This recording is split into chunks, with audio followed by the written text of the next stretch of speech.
Eskerrak ematen hasi nahi dut.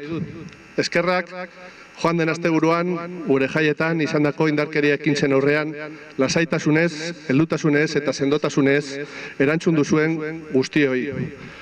Hori da herri honen bereizgarria. Goizalde hartan gertatu zenak ez gaitu definitzen. Guk nola erantzun dugun, bai ordea. Eta Abanto Zierbenaren erantzuna espero genuena eta merezi duguna izan da. Erasoaren aurkako gaitzespen bateratua, gertatutakoaren aurrean erakutsitako elkartasuna eta justizia bere bidea egiteko instituzioetan eta segurtasun indarretan jarritako konfiantza. Quiero agradecer especialmente el trabajo de la Ertzaintza y de Policía Municipal, que desde el primer momento actuaron con profesionalidad y eficacia y que continúan trabajando para esclarecer los hechos y determinar todas las responsabilidades.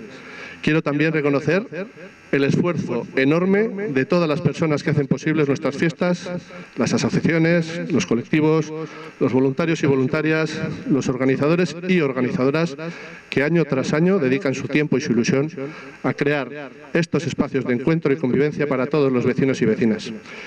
Ellos y ellas no merecen que su trabajo quede ensombrecido por la conducta de unos pocos. Abanto Zierbena bizikidetzan, errespetuan eta askatasunean sinesten duen herria da. Eta balio horiek erasotzen direnean, herri hau altxatu egiten da. Berriro ere ikusi dugu. Erantzukizunez eta istilu gabe lan egiten jarraituko dugu. Gure jaiak beti izan diren hori izaten jarrai dezaten. Guztion harrotasun iturria.